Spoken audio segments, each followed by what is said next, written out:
오늘 본문 말씀 다 함께 합독하겠습니다. 그러므로 형제들아 우리가 예수의 피를 힘입어 성소에 들어갈 담력을 얻었나니 그 길은 우리를 위하여 휘장 가운데로 열어놓으신 새로운 살 길이요 휘장은 곧 그의 육체니라. 아멘. 우리 오늘은 성막에 대해서 알아볼 텐데 오늘은 좀 특별하게 상당히 많은 PPT 자료로 아마 십자가 은혜교회 생기고 이렇게 PPT 자료를 많이 한 예배는 처음인 것 같습니다. 말씀은 처음인데 그게 왜냐하면 아무리 생각해도 이 새벽에도 한번 한 적이 있었는데 말로 하니까 좀 이렇게 안 들어오시는 것 같습니다. 그래서 주로 PPT 화면을 하시고 뒤에서 하시는 분께서는 또 제가 또 말씀을 또 이렇게 PPT 외에 또 말씀을 하거나 이런 거를 할 때 자연스럽게 이렇게 왔다 갔다 하시면서 보여주시면 될 것 같습니다. 그러면 지금 한번 바꿔보실까요? 이걸 안 켰군요.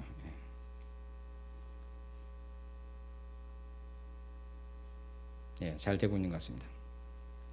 자, 이게 보시면 동서남북이 있습니다. 그래서 이 성막이 있는데요. 성막이 어떻게 되어 있을까? 이것을 우리가 한번 생각할 때 동서남북을 한번 이렇게 보시기 바랍니다. 동서남북인데 이 성막을 이렇게 성막 울타리가 있습니다. 그것을 할 때 기둥을 이렇게 세우게 되겠죠. 기둥을 세우는데요. 이 기둥이 남쪽으로 이렇게 20개가 들어가고요. 북쪽에도 20개. 서쪽에는 절반이 들어가겠죠. 그리고 동쪽으로 3개.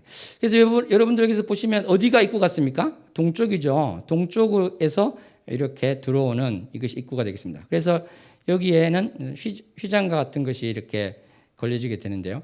사실 이 성전에 대한 이 그림을 아마 인터넷이나 이런 데서 보신 분들은 기둥이 항상 모서리에 있을 거예요. 근데 그러다 보니까 이 숫자가 안 맞더라고요. 숫자가 하나가 더 많게 되는 그런 일이 있어서 제가 생각해 봤을 때 이런 식으로 하면 그게 맞지 않을까 생각해서 한번 해봤습니다. 그래서 세마포 휘장으로 경계를 정하는 것이죠.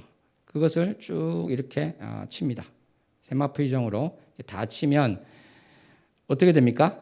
앞에 이제 입구에도 이렇게 휘장으로 막으면은 경계가 이제 구분이 되죠. 그래서 이렇게 네모 안에 있는 것을 우리는 이제 성막의 뜰이다 그럽니다. 성막의 뜰. 그러니까 우리가 성막이다 할 때는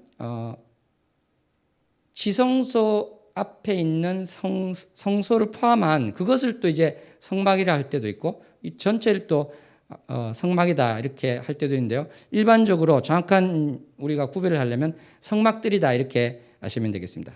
그리고 제사를 드리러 올 때 사람들은 동쪽에서 여기가 출입구니까 이렇게 들어오게 되겠죠. 그럼 이제 사람 크기가 한 이 정도 비율로 봤을 때 이 정도 된다고 보시면 되겠습니다. 그랬을 때 여기 처음 보는 이것이 무엇일까요? 이것이 바로 번제단이 되겠습니다. 번제단이고 저 색깔이 놋 색깔이래요. 놋. 저는 좀 다른 색깔로 해볼까 했는데 놋입니다. 놋. 어떻게 생겼냐면요. 번제단인데 그렇죠. 크기를 먼저 이야기하면 5규빗입니다. 그러니까 한 2m가 넘는 그런 게 되겠죠. 이 번제단에 대해서 이제 이야기하기 전에 우리가 성막에 대해서 전체적으로 또 이렇게 한번 말씀을 드리면 좋겠습니다.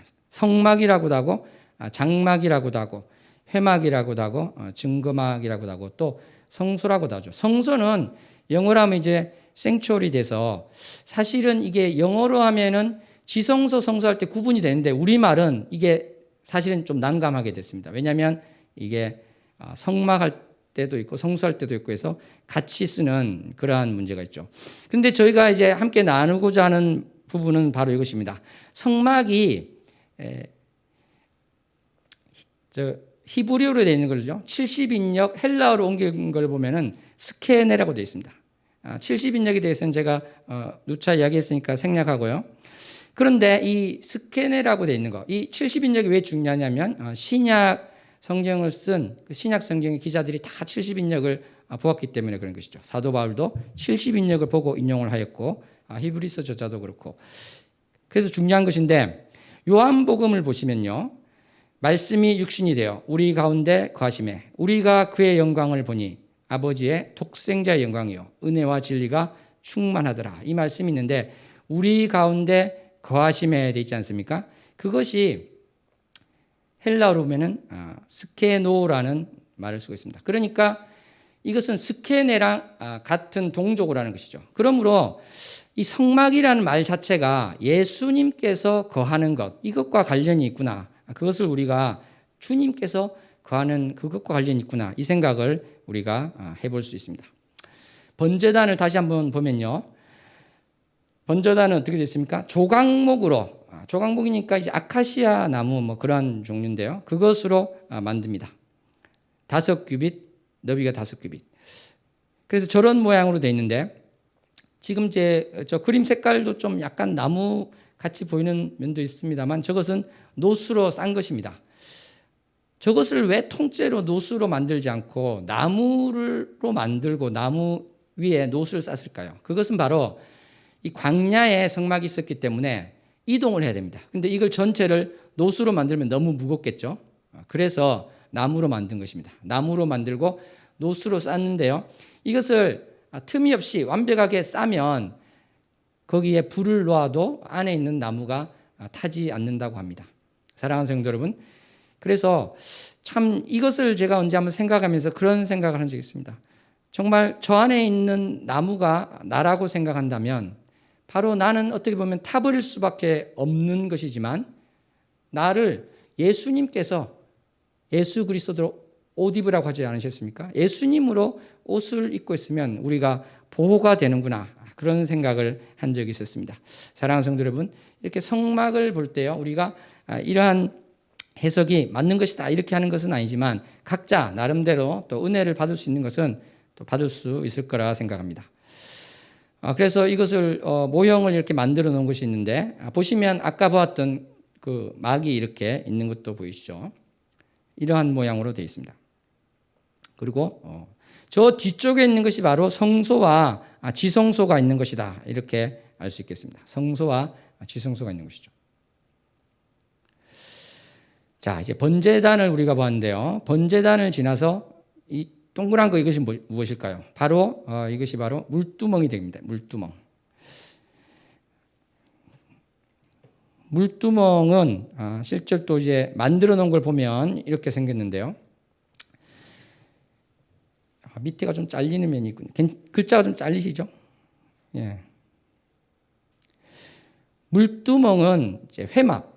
그러니까 그 성소에 들어가기 전에 자기를 정결케 하는 그러한 의미가 있습니다. 그런데 이것은 그냥 위생상 하는 그런 의미가 아니라 말씀 보면 어떻게 됐습니까? 출애굽기 30장 말씀에 수족을 씻어서 죽기를 면하라. 그러니까 하나님께서는 이 상징적인 말씀을 하고 계신 것이죠. 너희가 정결하지 못할 때는 바로 하나님 내 앞에 나올 수 없다. 이 말씀을 하고 계신 것입니다. 물론 이것이 기계적으로 우리에게 적용되는 것은 아니겠습니다만 그 원리라는 건 똑같은 것입니다. 하나님 앞에 나갈 때 우리가 정결하게 나가야 된다. 우리는 이 생각을 해야 될 줄로 믿습니다. 자, 이제 번제단 쪽에서 이제 바라본 모습인데요. 번제단이 있고 물두멍이 있고 그 뒤에 또 이렇게 성소가 있습니다. 성소, 지성소가 연결되는 것이죠. 물두멍까지 보았는데요. 그 다음에 보시는 것이 바로 성소와 지성소입니다. 지금 저 모양으로 되어 있는 것에서 앞부분, 그러니까 동쪽에서 서쪽으로 나아갈 때 바로 들어가는 부분이 이제 성소가 되는 것이고요. 거기서 3분의 2 정도 간 다음에 3분의 1을 더 나아가게 되면 바로 그것이 지성소다 이렇게 합니다. 그러면 이 성소를 어떻게 지었는가 그걸 잠시 한번 보고 우리가 다시 성막으로 돌아오도록 하겠습니다. 예, 저런 식으로 되어 있는데요. 먼저 이 그림을 한번 보시면 예, 이러한 판자가 있습니다. 널판을 만드는 것이죠. 널판이 이런 1.5규빗 폭에 그러니까 70cm 가까이 되는 것이고 높이는 4.10규빗 해서 4.5m가 넘으니까 우리 예배당보다 좀 넓은 것이다, 높은 것이다 이렇게 생각할 수 있겠습니다. 이것을 밑에 이제 은 받침을 놓고요 이렇게 세웁니다. 그래서 쭉 보시면 쭉 세워 나갈 수 있겠죠. 이렇게 두께도 이제 꽤 두꺼운 것으로 예상이 됩니다. 왜냐하면 계산을 해봤을 때 두께가 좀 두꺼워야 맞는 부분이 있더라고요. 이렇게 해서 남쪽에 먼저 하고 북쪽에 하고 이런 식으로 해서 세우게 됩니다. 그러니까 13m니까 꽤 보통 우리 예배당보다도 크다 이렇게 우리가 알 수 있겠습니다. 서쪽에도 저렇게 두고요. 그리고 이제 이것이 금을 입히는데 물론 이렇게 다 세운 다음에 금을 입힐 수도 있겠지만 따로따로 금을 입힐 수도 있겠죠. 저는 그랬을 가능성이 더 클 수도 있겠다고 보는데 성경 순서가 이렇게 돼 있어서 이렇게 제가 그렸고 왜 그러냐면 이것을 또 이동할 때는 다 분해해서 소 2마리에 실어서 가게 됩니다. 그러니까 아마 따로따로 입히지 않았을까 저는 이제 그 생각을 하긴 합니다. 그래서 두께도 꽤 있는 이러한 모양이 되는 것입니다. 그래서 가로로 이렇게 가는 데도 놓아서 튼튼하게 하고 앞에 이제 기둥도 세우고 이렇게 해서 여기에 이제 아까 우리가 사진 같은 데서 보았던 그러한 휘장 덮개를 이제 씌우는 것이죠. 그래서 지금 그림에서 보시면 아까 같은 이런 모양 있죠. 그 모양, 이 모양을 그 위에다가 이런 쉽게 말하면 천 같은 걸로 씌우는데 물론 이제 천만 있는 것은 아닙니다. 그것은 좀 이따 보도록 하겠습니다. 그래서 이것을 우리가 이제 성막이라고도 하고 회막, 모이는 데라고 해서 회막이라고 했죠. 장막, 증거막 이렇게 얘기합니다. 말씀드린 것처럼 회막이라고 할 때는 또 전체 성전들을 포함해서 말씀하시는 것처럼 보일 때도 있지만 일반적으로는 이 우리가 지금 아까 보았던 그것을 말씀하시는 것이다. 그것을 우리가 보면 되겠습니다. 자, 그래서 우리가 지금 보시면 그림에서 동쪽으로 있는 것이 무엇입니까? 성소가 되고 서쪽에 있는 것이 바로 이제 지성소가 되는 것이죠. 여기에 지성소로 가기 전에 이제 성소로 들어가는데 성소에서 가장 먼저 보게 되는 것은 바로 어떤 것이 되겠습니까? 너무 작아서 잘 안 보이시죠? 빨간 불이 7개 있다. 그래서 등잔대입니다. 등잔대. 등잔대를 우리가 보게 됩니다. 남쪽에 있는 것이죠. 그래서 이 등잔대는 지금 보시는 이러한 모양으로 생겼습니다. 근데 성경이 보면은 살굿꽃 모양으로 만들어라 이렇게 되어 있습니다. 그래서 왜 살굿꽃으로 하라고 하셨을까 생각했는데 살굿꽃이 히브리어로는 샤가드라고 되어 있습니다. 샤가드. 근데 저 단어는 동사로 또 쓰면은 지키다, 파수하다 이런 의미가 있습니다. 그러니까 이 등잔대라는 것은 그러한 의미, 지키고 파수하는 의미가 있다. 이것을 우리가 생각할 수 있을 것 같습니다. 그리고 지금 우리가 이 부분에 있어서 볼 것은요. 이 등잔대는 항상 켜두라고 이렇게 말씀하시는 부분이 나오고 있는데요. 사랑하는 성도 여러분, 예수님께서 말씀하신 요한복음 8장 12절을 한번 합독해 보았으면 좋겠습니다. 예수께서 또 말씀하여 이르시되 나는 세상의 빛이니 나를 따르는 자는 어둠에 다니지 아니하고 생명의 빛을 얻으리라. 아멘. 그렇습니다. 우리는 참으로 예수님께서 빛이 되신다는 것. 그러니까 우리는 이 성막을 보면서 이 속에 있는 예수님을 계속 찾을 수 있었으면 좋겠습니다. 그런데 실제로 이 성막에 들어갔을 때, 성소에 들어갔을 때 왼쪽에 보이는, 그러니까 남쪽에 보이는 그 빛을 보면서 그렇습니다. 정말 주님께서는 빛이 되시고 우리를 언약에 약속하신 말씀대로 이 어둠 속에 있는 자를 주님께서 빛의 자녀를 삼아 주셔서 인도해 주십니다. 우리가 정말 전에는 어둠 속에 있었는데 이제 빛의 자녀가 되었습니다. 저도 빛의 자녀로 살기를 소원합니다. 이렇게 고백할 수 있었으면 좋겠습니다. 아멘. 옆 사람과 한번 고백합시다. 빛의 자녀들처럼 행합시다. 빛의 자녀들처럼 행합시다. 아멘. 그리고 등잔대 건너편, 물론 이제 등잔대가 뭐 저렇게 돼 있느냐, 90도 틀어져 있느냐 생각할 수 있는데 제 생각엔 저게 좀 맞을 것 같고요. 등잔대 건너편 북쪽에 뭐가 있습니다. 이것이 무엇일까요? 이것이 바로 진설병상, 떡상이라고 또 했었죠. 개혁한글에서는 바로 진설병상이 있습니다. 이거는 아까 있었던 것이고, 자 떡상을 보시면 이런 식으로 되어 있습니다. 그래서 이스라엘의 이제 12지파를 상징한다 이렇게 볼 수 있겠죠. 저기 보시면 저기도 조각목으로 해서 금으로 저렇게 쌓아놓은 것입니다. 그래서 저걸 보면 바로 들고 갈 수 있게 되어 있는 것이죠. 왜냐하면 이동을 하기 때문에 이런 식으로 되어 있다. 나무로 만들어서 쌌다 이것을 우리가 알 수 있습니다. 나무로 만들었는데요. 길이가 2규빗, 너비는 1규빗. 그래서 우리가 앞으로 볼 속죄소, 언약궤에 비해서는 조금 작은 크기다. 그것을 우리가 알 수 있습니다.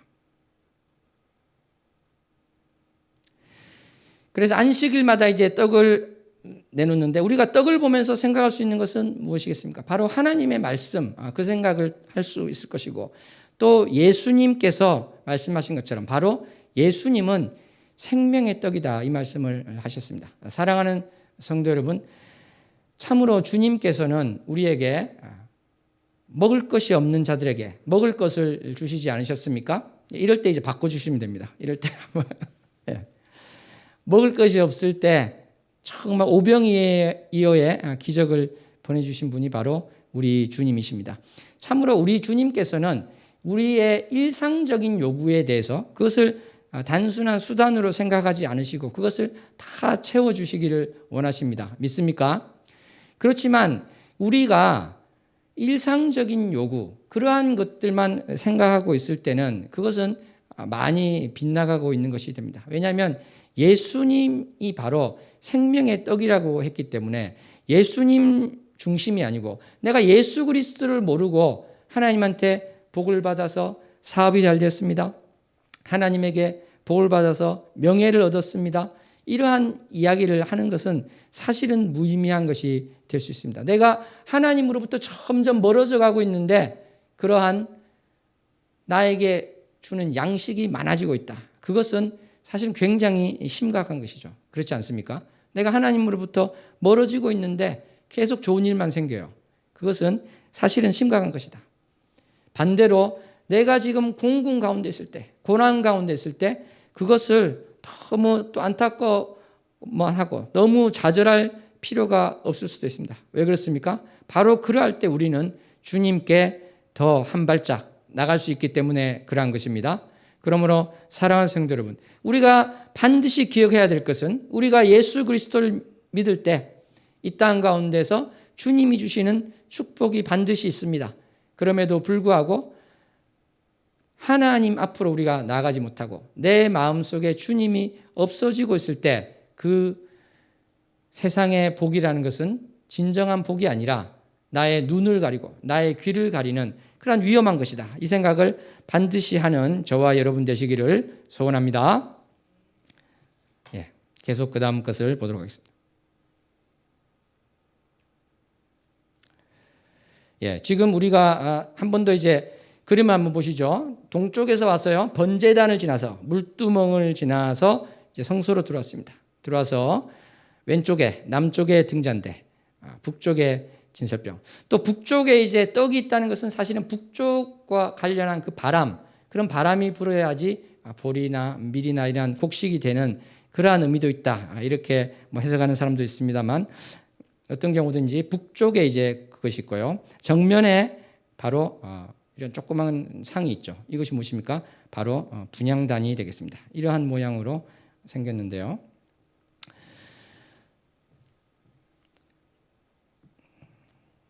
보시면 여기에 우리가 아까 보았던 번제단과 뭐가 비슷한 게 있습니까? 또 뿔이 있죠, 뿔.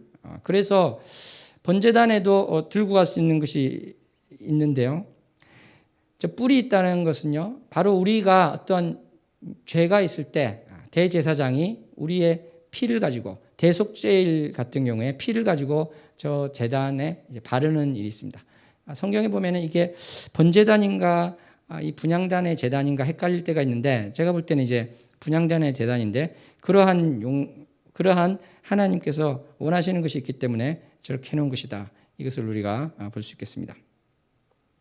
사랑하는 성도 여러분, 이 분향할 때 향이 오르는데 향은 어떤 것으로 우리가 알고 있습니까? 바로 향은 성도의 기도다. 요한계시록 말씀에 나온 것처럼 향은 기도라는 것을 우리가 알 수 있습니다. 그러므로 우리가 이 성소에 들어가면서 빛 대신 주님, 생명의 떡 대신 예수님, 그리고 우리의 기도를 들으시는 주님을 생각하면서 앞으로 나아갈 수 있는 것입니다. 사랑하는 성도 여러분, 우리가 이제 좀 더 이 관련된 휘장과 관련돼서요. 지금 앞에 보시면 휘장 그림이 있었죠. 그쪽에 휘장 그림이 있는데요. 지성소 가기 전에 이 성소에는 휘장이 이 두 개만 있는 것이 아니라 하나가 더 있습니다. 바로 이제 덮개라고 할 수 있는데요. 그것을 한번 보도록 하겠습니다. 저렇게 아까 잠시 보았던 것처럼 저렇게 성소가 있을 때 덮개가 있는 것이죠. 좀 더 가까이 가서 보면 이런 식으로 이제 생긴 덮개가 있습니다. 이 덮개는 또 어떻게 된 것인지 한번 보도록 하겠습니다. 자, 성막 덮개 휘장, 성막을 덮는 덮개로서의 휘장이다. 뭐 첫 번째 휘장이다 이렇게 할 수도 있을 것이고요. 배실, 청색, 자색, 홍색 실로 그룹들을 문이 놓아 짠 것이다 이렇게 되어 있습니다. 그러니까 이러한 천을 짠다는 것이죠. 28규빗이고 4규빗인데 이러한 것, 그러니까 사람 키 정도 되는 것이죠. 폭이. 이것들을 쭉 5개를 이렇게 연결합니다. 또 나머지 5개가 있겠죠. 그리고 이것을 이제 금고리가 있어요. 금고리가 있어서 그걸로 연결해서 바로 붙여서 10개를 연결해서 이제 하나로 하는 것입니다.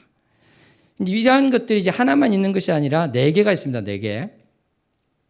크기는 20m 가까이 되고 있습니다.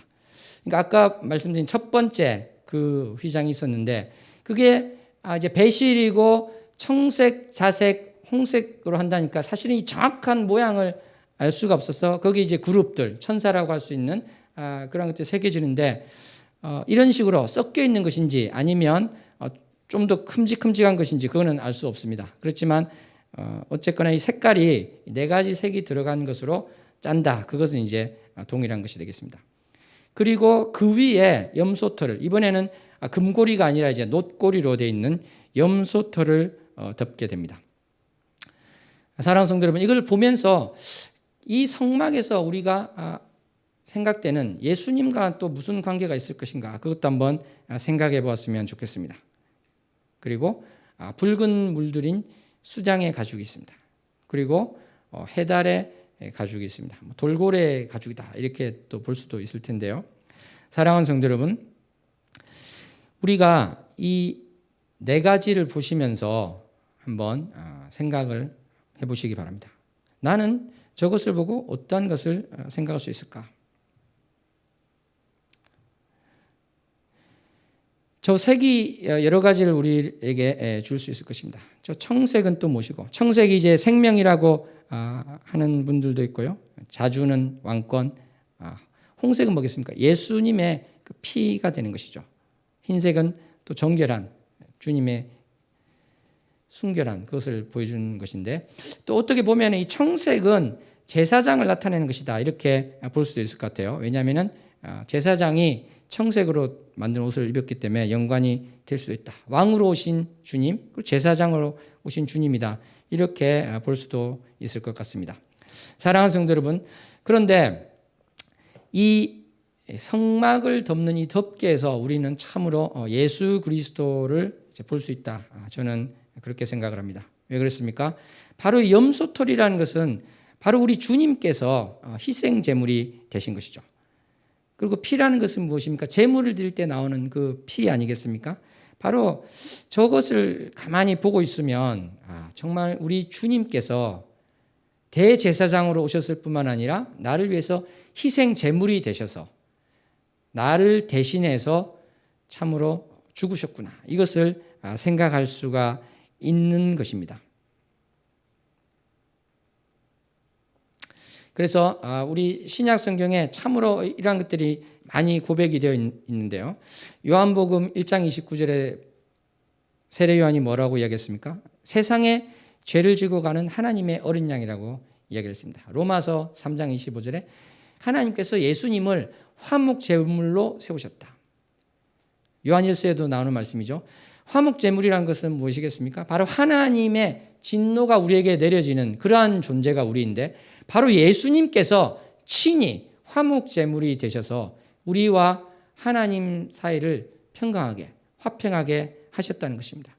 그렇지 않으셨으면 어떻게 되는 것입니까? 바로 우리는 하나님의 그 진노, 심판 아래서 멸망할 수밖에 없는 존재였다는 것이죠.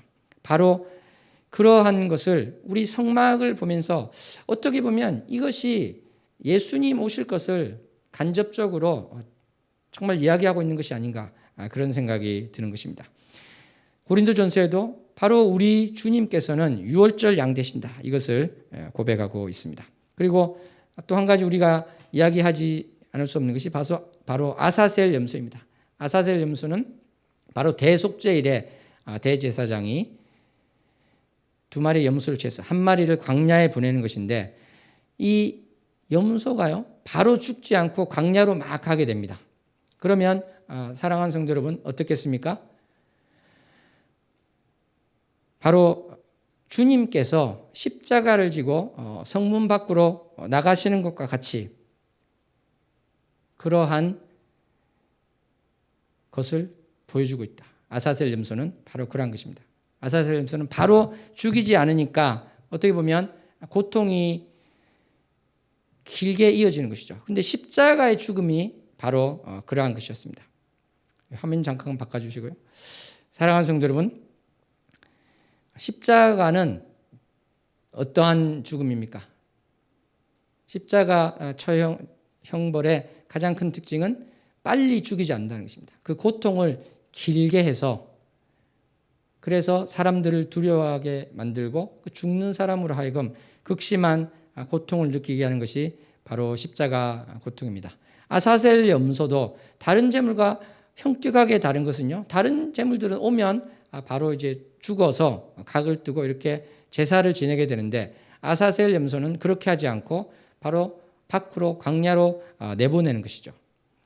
아사셀을 위한, 그러니까 사탄이라고 생각하시면 되는데요, 그 악한 존재에게 내보내는 것이 바로 아사셀 염소인 것입니다. 그런데 예수님께서 바로 친히 아사셀 염소가 되셔서 우리의 죄를 지고 가신 것입니다.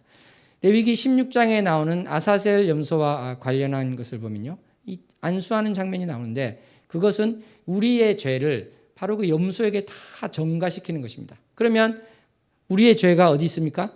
죄가 있었는데 염소에게 안수해서 염소에게 다 넘어간 거예요. 그러니까 우리는 죄가 없는 것이죠. 그러면 이 죄를 지고 염소는 가서 죽으면 우리는 죄 문제가 바로 해결된다는 것입니다. 물론 그 당시에는 이 효력이 1년이다 이렇게 우리가 볼 수 있겠죠. 왜냐하면 매년 욤 키푸르 대속죄일에 그러한 것을 반복했기 때문에 그러한 것입니다. 그런데 예수님께서는 매년 그러한 것을 할 필요가 없게 단번에 그것을 다 해결해 주셨습니다. 우리가 우리의 죄를 지고 사실은 형벌을 받아 마땅할 존재인데, 그것을 우리 주님께서 우리를 너무나 사랑하셔서 그 죄를 나에게 다오, 주님께서 그 죄를 지시고 친히 성문 밖으로 나가셨던 것입니다. 우리 다 함께 히브리서 13장 11절로 12절 말씀 합독하시겠습니다. 이는 죄를 위한 짐승의 피는 대제사장이 가지고 성소에 들어가고 그 육체는 영문 밖에서 불사름이라. 그러므로 예수도 자기 피로써 백성을 거룩하게 하려고 성문 밖에서 고난을 받으셨느니라. 아멘. 사랑하는 성도 여러분, 그렇습니다. 그래서 이 성막의 덮개를 우리가 가만히 생각을 해보면 이것이 바로 우리 예수님을 상징하고 있는 것이구나, 그것을 알 수 있습니다. 그리고 제일 바깥에 있는 해달의 가죽은 어떠한 생각이 드십니까? 이런 생각을 할 수 있겠죠. 정말 볼품없는 해달의 가죽. 실용적으로는 비가 와도 괜찮게 하는 그런 가죽을 씌웠다 이렇게 볼 수도 있겠습니다만, 그 의미가 여러 가지가 있을 것이다 생각이 됩니다. 볼품없이 그렇게 보여지는 것. 예수님께서 바로 그러지 않으셨습니까? 흠모할 만한 그러한 풍채가 없으신 그러한 모습으로 오셨던 예수님.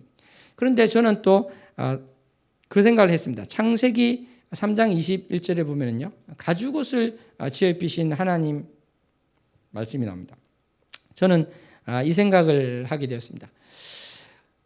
어떻게 보면 예수님께서 우리를 위해서 오셨는데 어떻게 말씀하십니까? 바로 예수님께서 우리 안에 계신다고 하신 것이죠. 그러니까 이 성소라는 것은 바로 예수님인데, 그 자체로 예수님이라고 할 수 있는 것인데, 그러한 분이 우리 안에 오셨다.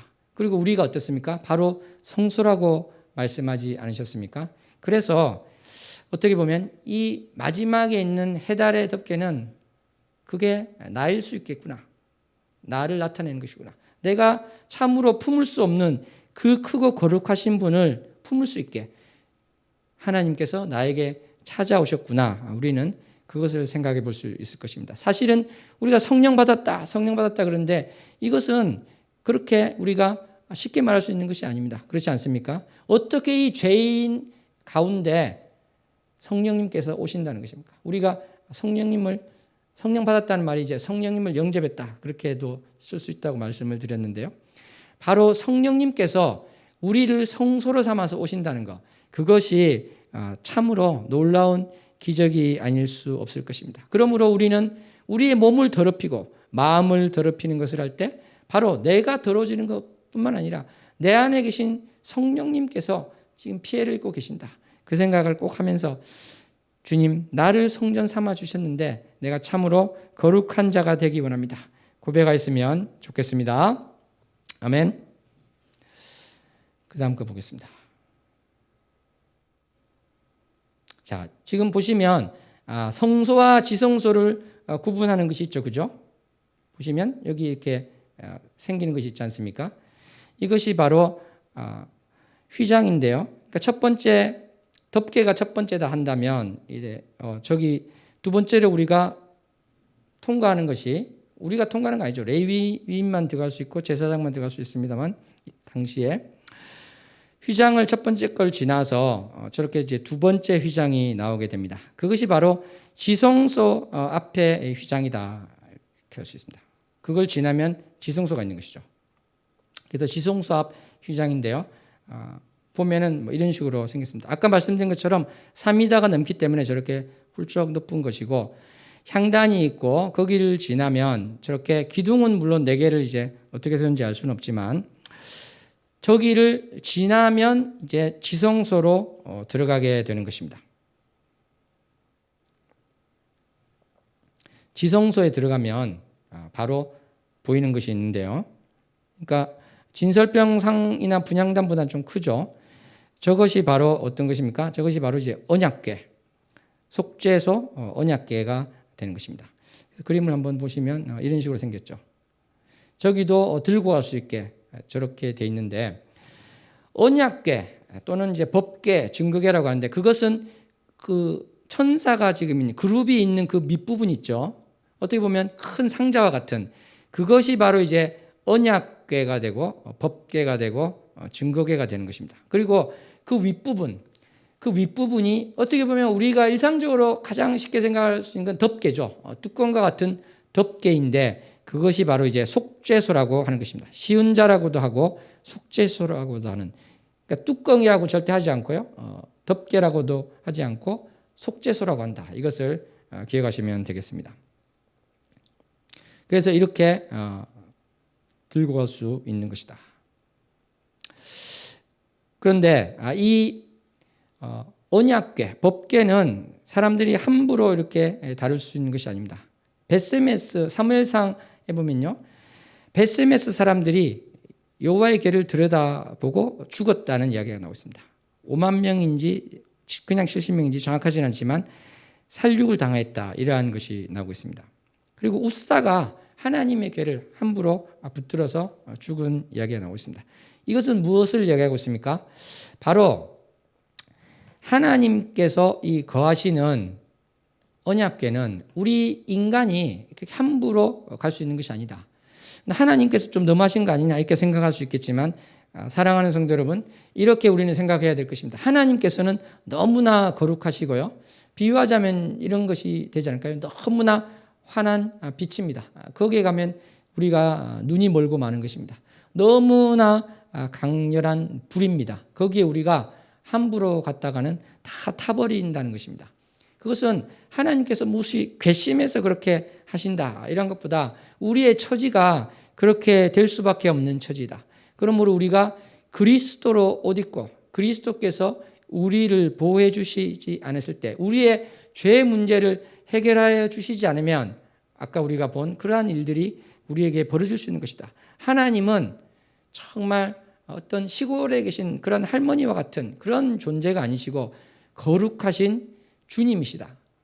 만왕의 왕이시다. 이것을 우리가 다시 한번 생각해야 될 줄로 믿습니다. 참으로 우리가 하나님과 친밀하게 되는 것은 당연히 우리가 그렇게 나가야 되는 것이지만 하나님께서 이러한 성품도 있으시다는 것, 그것을 우리가 기억해야 될 줄로 믿습니다. 그래서 어떤 마르시온 같은 그런 사람들은 한참 전에요, 그런 일이 있었습니다. 이런 것들이 이해가 안 가니까 왜 하나님은 이렇게 사람을 함부로 죽이는 것 같고 너무 무서우신 분 같으냐. 그래서 구약의 하나님과 신약의 하나님은 다르다. 예수님과는 너무 다르다. 그래서 구약을 다 배척하게 됐습니다. 그리고 신약에 나오는 구약 인용문을 다 빼버리고 자기가 스스로 성경을 만들기도 했던 것입니다. 그러한 경향이 요즘에도 나타나는 것이 무엇이겠습니까? 바로 지옥은 없다. 그렇게 하는 것이죠. 하나님이 사랑이신데 무슨 지옥이 있느냐. 다 우리가 죽으면 다 천국 간다. 그냥 잘 살라고 하나님이 그냥 경고의 말씀으로 하신 것이다. 이렇게 이야기하는 사람들이 있다는 것입니다. 그런데 사랑하는 성도 여러분, 저는 진리를 말해야 됩니다. 그렇게 사람이 듣기 좋은 말을 한다고, 그래서 사람들이 기분 좋게 한다고, 그것이 바로 말씀을 전하는 목적이 아니기 때문에 우리는 분명히 이야기를 해야 되는 것입니다. 지옥은 반드시 있습니다. 바로 주님께서 이야기하셨기 때문에 그런 것입니다. 소멸되는 것이 아니고요, 영원히 죽고 싶어도 죽지 없고 죽을 수 없고 이 고통을 그만두려 해도 그만둘 수 없는 지옥은 반드시 있다는 것. 그럼 지옥에 가지 않기 위해서 어떻게 해야 되겠습니까? 사실은 우리가 할 수 있는 것은 하나도 없습니다. 우리가 아무리 노력해도 될 수가 없는 것이죠. 80억 인구는 다 지옥 가야 마땅한 의인은 없습니다.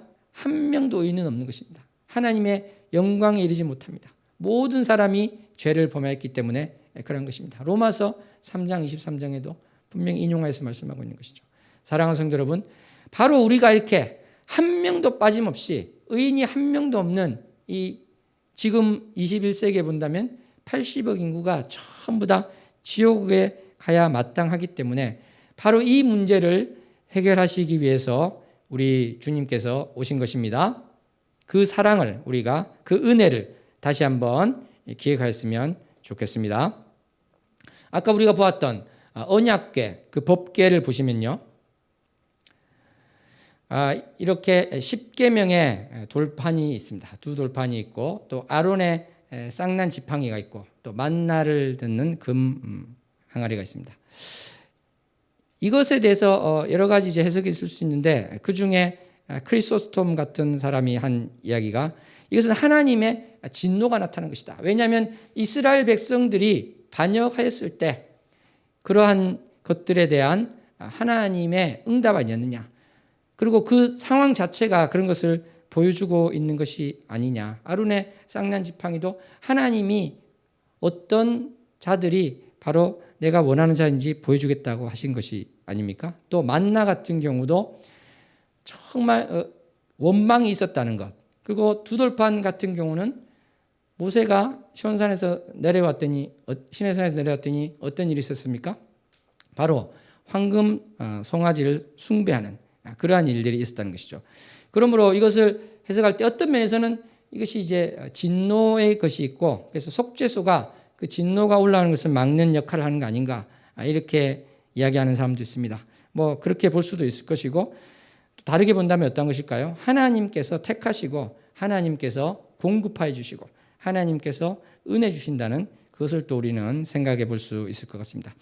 그래서 이 법궤, 언약궤 물론 이 전체를 법궤라고 하고 언약궤라고 하죠. 그런데 특별히 속죄소라고 한다면 그것은 전체를 말하는 것은 아닙니다. 속죄소는 전체가 아니고요. 바로 그 위에 있는 저 부분만을 이야기하고 있습니다. 두 그룹이 있는 것이고 뚜껑이라고 볼 수 있죠. 덮개라고. 근데 그것은 이제 속죄소라고 하고 있습니다. 쉬운 자는 은혜를 베푸는 자리다 이 말씀인 것이죠. 그리고 우리 입장에서 본다면 위에서 이렇게 덮이는 것이지만 저것은 또 어떤 면에서 생각하면 하나님의 발등상이다 이렇게 볼 수 있습니다. 그렇지 않습니까? 하나님은 위에 계시기 때문에 발등상이 될 수도 있다. 그래서 저것이 바로 하나님의 임재가 가장 강력하게 나타나는 것이다. 그래서 대제사장만이 들어갈 수 있었고요. 이곳은 그것도 아무 때나 들어가는 것이 아니라 1년에 한 번 대속죄일에 들어갔습니다. 그것도 그냥 들어가는 것이 아니라 자기 죄를 위해서 다 회개하고 속죄한 후에 들어갈 수 있었습니다. 그래서 우리가 한번 이렇게 쭉 보았습니다. 언약궤에 대해서 우리가 또 생각해 볼 수 있는 것은 이 언약궤가 이스라엘 백성들에게는 하나님의 임재를 상징하는 것이기 때문에 전쟁 때 막 메고 다니고 있었죠. 그리고 요단강을 건너갈 때도 어떤 것이 제일 먼저 나갔습니까? 언약궤가 앞서서 나갔습니다. 사랑하는 성도 여러분, 그렇습니다. 우리가 모든 일을 할 때 바로 하나님께서 나를 대신해서 일하여 주실 때 우리는 모든 것이 가능할 줄로 믿습니다. 불가능이 가능하게 되는 것은 바로 하나님께서 우리를 대신해서 하시기 때문에 가능한 것입니다. 우리가 나의 힘으로 모든 계획을 세워서 한다고 할지라도 그것이 필경, 사망의 길이 될 때가 있습니다. 내가 이것이 맞는 길이라고 열심히 평생을 달려왔는데 그것이 내가 볼 때는 정말 올바른 길이었는데 지나고 보니까 그것이 바로 멸망의 길이었다. 그러한 일이 정말 안타까운 일이 벌어질 수 있다는 것입니다. 그러므로 우리는 무엇을 하든지 간에 주님이 임재하시는 곳에 주님과 가까이 하는 곳에 가고 싶습니다. 이러한 고백을 했으면 좋겠습니다. 사랑하는 성도 여러분, 하나님의 참으로 두려움과 경외를 주는 그러한 일들이 또 있습니다. 보시면은 나답과 아비후 경우를 보면요. 바로 이들은 다른 불을 들였습니다. 아까 그 분향단에다가 불을 들이는데 하나님께서 직접 태우신 그 번제단에 있는 그런 불로 하는 그런 것이 아니라 하나님의 명령을 어기고 불을 가지고 갔을 때 바로 다른 불이었기 때문에 바로 죽는 그런 일이 벌어졌습니다. 또 대속죄일 같은 경우에도 보시면요. 아까 말씀드린 것처럼 아무 때나 들어오지 말라고 돼 있죠. 죽지 말라고 이야기하십니다. 그리고 이 속죄제물, 아론이 성소에 들어갈 때도 속죄제물로 수송아지를 바치고 수장을 번제물로 샀고 그 다음에 옷도 제사장이 화려한 옷인데 그걸 다 벗고 세마포 속옷을 입고 오라 이렇게 하나님께서는 말씀하고 계십니다. 사랑하는 성도 여러분, 그렇습니다. 여기서 우리가 생각해 볼 수 있는 것은 어떠한 것이 되겠습니까? 우리는 하나님 앞으로 나아갈 때 정말 나의 화려한 것을 다 벗고 내가 목을 꼿꼿이 세우고 할 수 있는 나의 지위, 나의 위치 이러한 것을 다 내려놓고 주님 앞에 나갈 수 있기를 소원합니다. 사랑하는 성도 여러분, 정말 우리는 이 땅에 살면서 내가 쌓아온 것들, 내가 자랑할 것들 이런 것에 의지하게 될 때가 많이 있습니다. 그렇지만 대제사장이면 그 당시에 가장 높은 사람이라고 할 수 있겠죠. 그러한 자들이 감히 갈 수가 없고 자기의 죄를 속죄하고서 또 옷도 받고 입고 그렇게 갔다는 것, 이것을 한번 생각해 보시기 바랍니다. 하나님께서는 참으로 노하기를 더디하시고 모든 이들을 용납하는 분이시지만 그럼에도 불구하고 참으로 우리를 사랑하실 때 우리가 거룩하게 되기를 원하십니다. 그러므로 우리가 성령님께서 인도하시는 그것을 벗어나서 갈 때 그것은 바로 거룩에서 벗어나는 것이다.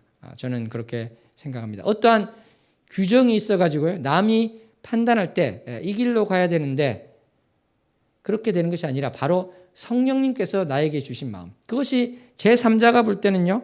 꼭 그렇게 하지 않아도 되는 것이 있습니다. 그럼에도 불구하고 하나님께서, 성령님께서 그런 마음을 주신다면 그것이 바로 지금 하나님이 원하시는 것이다. 꼭 그 생각을 하시면서 그것이 바로 내가 나의 옷을 벗고 대제사장처럼 정말 나의 것을 버리고 주님의 말씀하시는 대로 가는 길이다. 그것이 바로 내가 주님을 진정으로 사랑한다는 것을 보여주는 것이다. 그것을 꼭 믿고 우리가 어떠한 경우에도 내가 주인이 되어서 결정하는 것이 아니라 하나님이 결정하시도록 하나님께 맡겨드리기를 소원합니다. 아멘. 옆 사람과 함께 고백합니다. 하나님께서 결정하게 합시다. 하나님께서 결정하게 합시다. 하나님 뜻에 따릅시다. 하나님 뜻에 따릅시다. 아멘. 사랑하는 성도 여러분, 말씀을 이제 곧 맺도록 하겠습니다. 지금 한번 그림을 한 번 더 보겠는데요. 마지막으로 우리가 보았던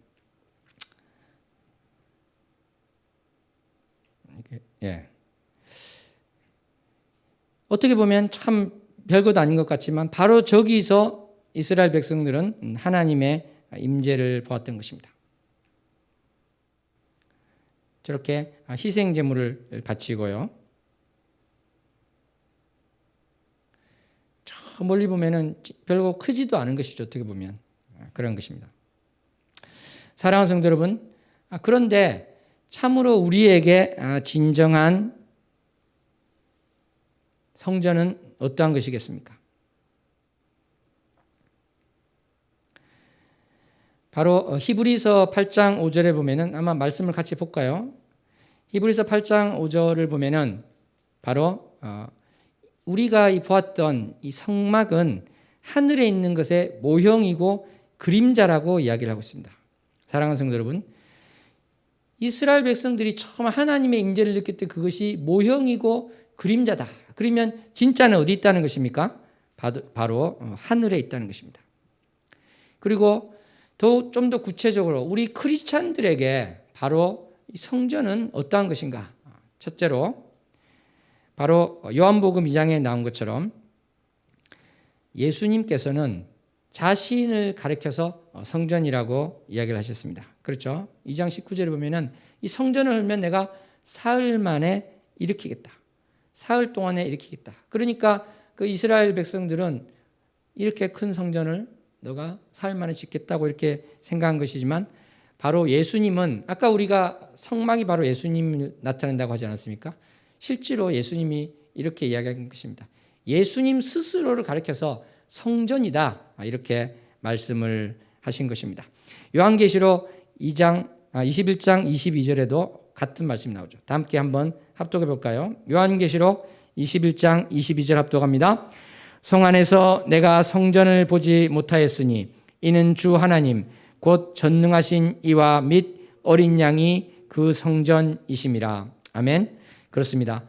참으로 진정한 성전은 그 광야에 있던 성막도 아니고 이스라엘에 있는 그러한 성전도 아닙니다. 진정한 성전은 바로 우리 주님이십니다.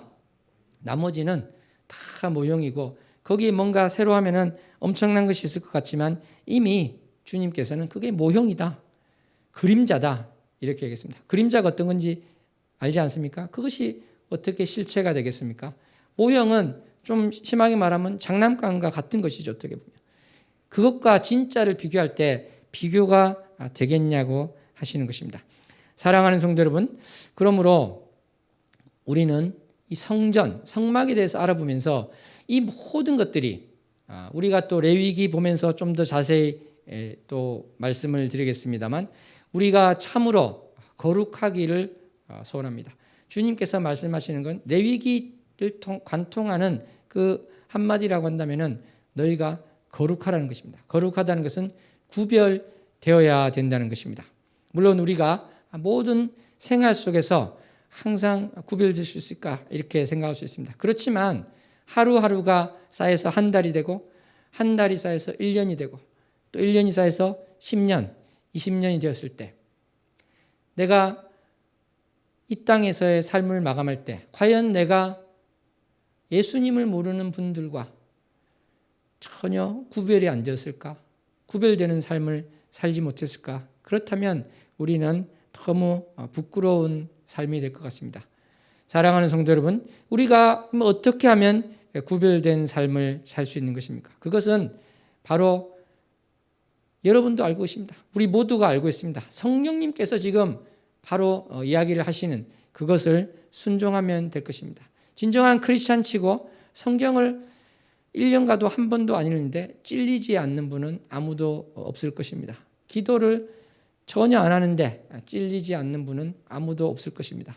그러한 성령님이 주시는 그 마음에 순종해서 정말 기쁨이 되는 것, 그것은 내가 억지로 하는 것이 아닙니다. 바로 내가 발을 떼고 주님과 가까이 하려 할 때 그것이 얼마나 큰 기쁨이 되는가, 그것을 우리가 반드시 경험할 수 있을 것입니다. 그러므로 우리가 정말 주님을 기쁘게 하는 것은 내가 지금 영이 너무 다운되어 있습니다, 이런 이야기를 할 것이 아니라 그 말을 한다는 것은 생각을 할 수 있다는 것이죠. 자신의 생각하는 힘을 가지고 그것으로 자신을 이끌면 됩니다. 다른 핑계를 댈 것이 아니라 그런 말을 한다는 것 자체가, 내가 요즘에 이렇습니다, 저렇습니다, 여러 가지 이야기를 하는 것이 아니라 그렇습니다, 내가 생각할 수 있다는 것, 내가 그것을 붙들고 나가겠습니다. 스스로 너무나 잘 알고 있습니다. 내가 지금 무엇이 부족하고 어떻게 해야 되는지 잘 알고 있는데 그것을 문제는 잠시 생각하고 말아버린다는 것이죠. 우리가 그렇지 않고 정말 주님께 사랑하는 마음으로 그것을 붙들고 나갈 때 우리는 이렇게 제사를 드리기 위해서 죽음을 무릅쓰고 하나님 앞에 두려운 마음으로 나가는 것이 아니라 기쁨으로 나갈 수 있을 줄로 믿습니다. 그러할 때 우리가 몇 달이 지나고 몇 년이 지났을 때 나의 삶 가운데 정말 주님이 하신 일이 이러한 것이 있었습니다. 고백할 수 있게 될 줄로 믿습니다. 기도하시겠습니다.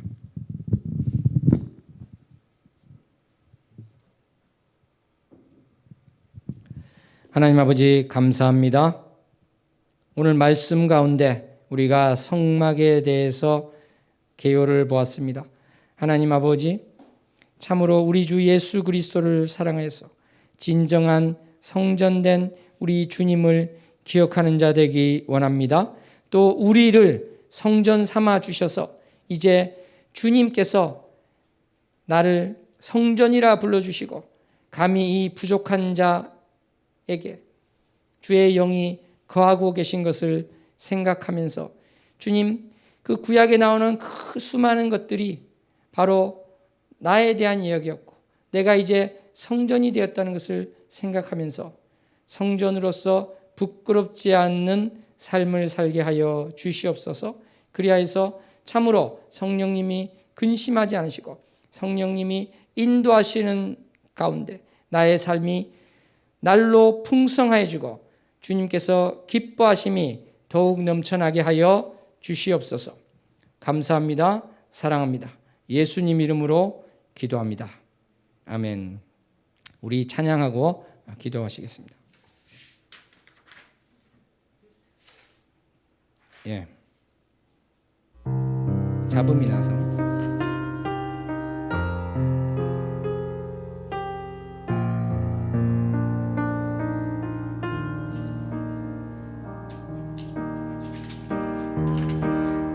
이 높은 주님의 나 지성소로 들어갑니다. 상의 신을 벗고서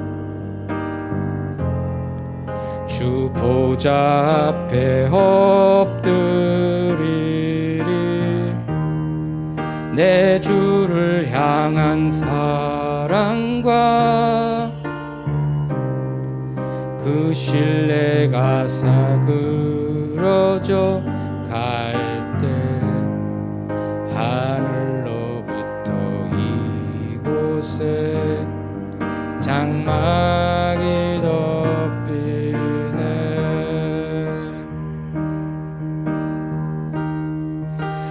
이곳을 덮으소서. 이곳을 비추소서. 내 안에 무너졌던 모든 소망 다 회복하리니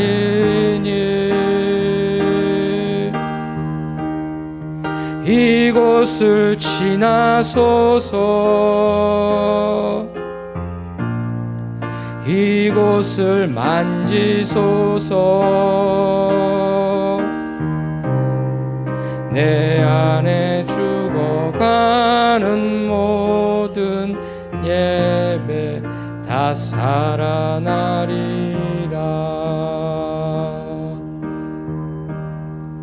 지극히 높은 주님의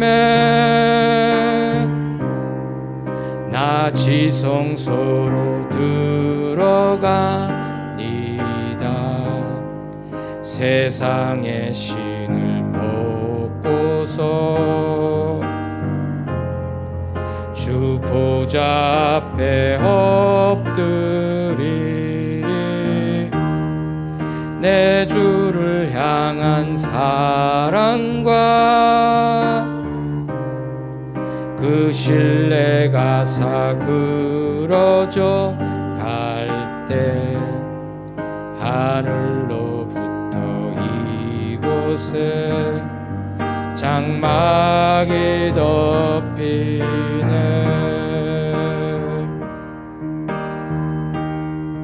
이곳을 덮으소서.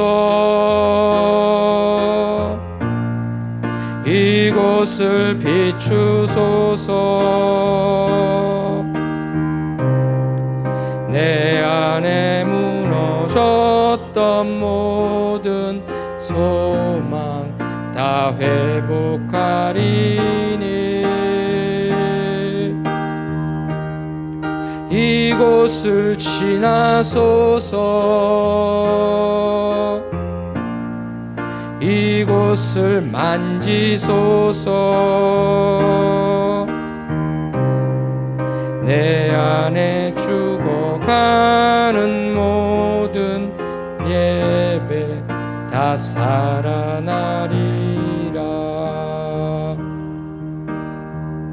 이곳을 서서. 이곳을 비추소서. 이곳을 비추소서. 내 안에 무너졌던 모든 소망 다 회복하리니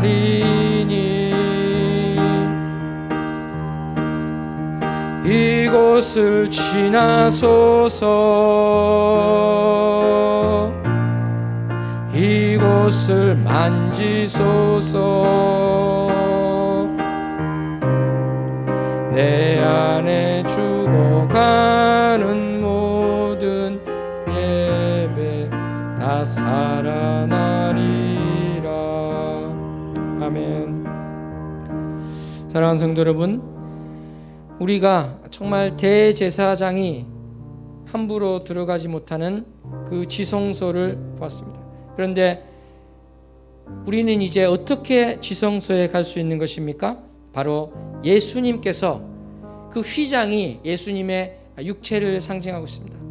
휘장이 바로 예수님께서 몸을 찢으심으로 우리가 지성소에 들어갈 수 있게 된 것입니다. 참으로 하나님의 그 불길에 우리는 갈 수 없었는데 바로 예수님께서 친히 우리를 위해서 순환을 당하시고 고난을 당하시고 그 몸을 찢으심으로 그 휘장이 찢어지게 하였습니다. 우리가 이제 하나님 앞으로 갈 수 있게 된 것입니다.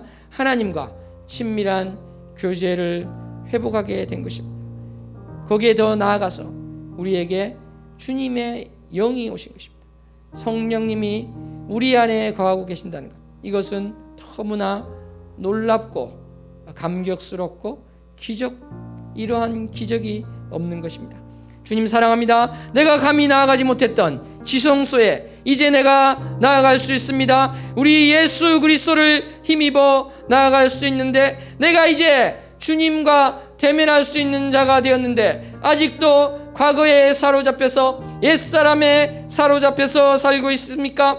거듭난 자로서, 하늘에 속한 자로서의 삶을 살게 하여 주시옵소서. 주여 세 번 부르고 기도합니다. 주여, 주여, 주여. 하나님 아버지 감사합니다. 사랑합니다. 내가 나의 삶 가운데 아직도 옛 습관을 쫓아 살고 있는 것이 너무나 많음에 회개하며 무릎 꿇습니다. 주님께서 나를 대제사장도 감히 갈 수 없는 것, 1년에 한 번밖에 가지 못하는 그 지성소를 1년에 한 번이 아니라 매일이라도 갈 수 있게 하셨는데, 주님 그 은혜를 잊고 내가 옛사람처럼 살았습니다. 참으로 회개하며 나가기를 원합니다. 주님, 예수 그리스도가 성소일진데, 주님이 성소일진데 어찌 감히 나 같은 자를 주님의 성소로 삼으시고 거처로 삼아 주셨습니까? 주님이 감사함을 기억하게 하여 주시고, 주님 내가 참으로 악독한 자였음을 다시 한번 회개하며 나아갈 때 주님 거룩한 자로서 살게 하여 주시고 구별된 자로서 살기를 결단하며 나아갑니다. 이 결단을 잊지 않게 하여 주시고 마귀의 속임에 빠지지 않게 하여 주시고 사탄의 유혹에 걸려 넘어지지 않게 하여 주시고 악한 영의 방해에 빠지지 않게 하여 주셔서 주님, 주께서 악으로부터 나를 건지시는 분이심을 고백합니다. 악한 자로부터 건지시는 주이심을 고백할 때 주님, 내가 이제 참으로 거룩한 자로서 살게 해주시고 주님께 초점을 맞춰서 사는 자 되게 해주시고 주님의 음성 가운데 인도함을 받는 자 되게 해주시고 주님께서 기뻐하시는 것을 위해서 나가게 하여 주셔서 주님, 나의 삶 가운데 주님의 뜻이 나타나게 해주시고 나의 삶 가운데 주님의 인도함이 있게 해주시고 나의 삶 가운데 주님의 기쁨이 넘치게 하여 주시옵소서. 주님, 참으로 모든 것들이 하나님의 크신 은혜요 하나님의 인도하심을 고백하며 나갑니다. 우리가 상대방을 판단하지 않게 해주시고 비판하지 않게 하여 주시고 미워하지 않게 하여 주셔서 오직 보이는 바 형제 자매를 사랑하는 자가 되게 하여 주시옵소서.